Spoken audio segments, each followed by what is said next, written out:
శ్రీ గురవే నమ. రాగద్వేషాలు రెండూ కూడా ఇబ్బందిని కలిగించేవే. రాగము మంచిది కాదు, ద్వేషము మంచిది కాదు.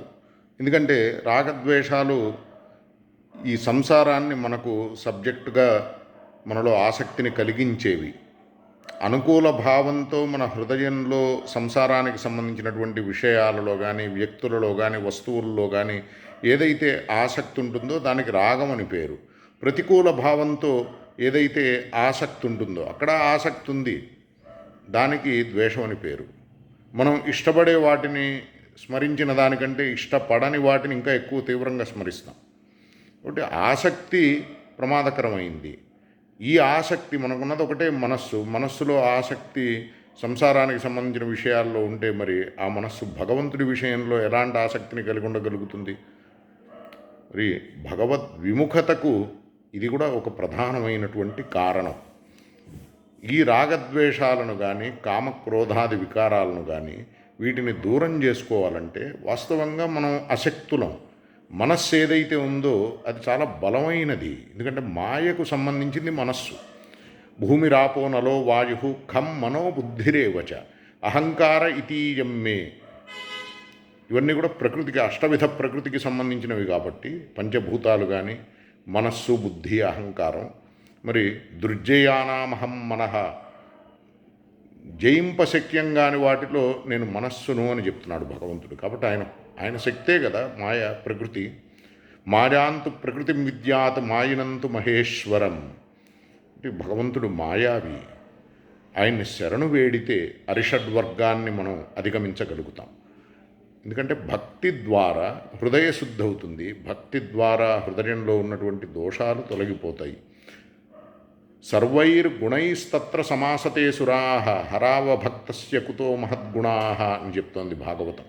అంటే సమస్త సద్గుణములతో పాటు దేవతలు వచ్చి ఆ హృదయంలో కూర్చుంటారు, ఆ హృదయంలో వసిస్తారు.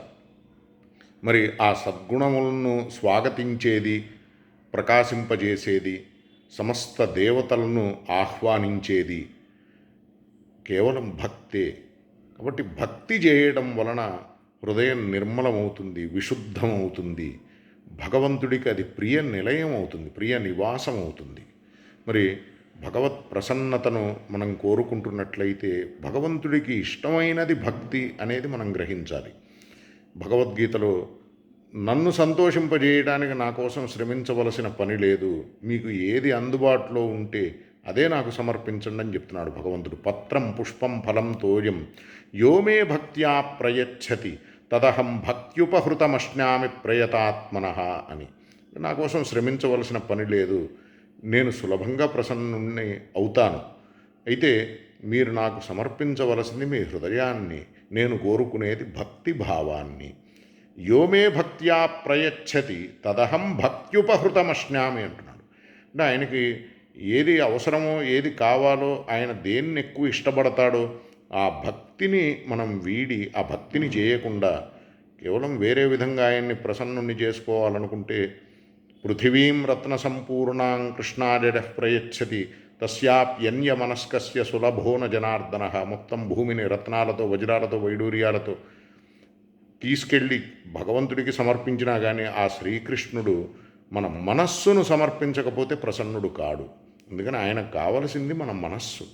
ఆ మనస్సులో ఆయన నా అనే భావం ఉండాలి. ఆయనతోనే మనకు అన్ని సంబంధాలు ఉన్నాయి అనే స్పృహ ఉండాలి.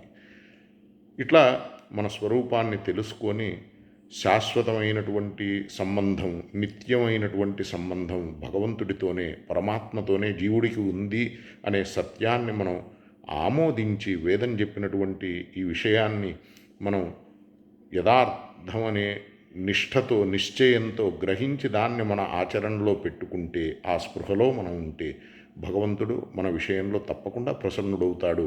ఆయన అనుగ్రహాన్ని మనం విశేషంగా పొందగలుగుతాం. హరయే నమః, గురవే నమః.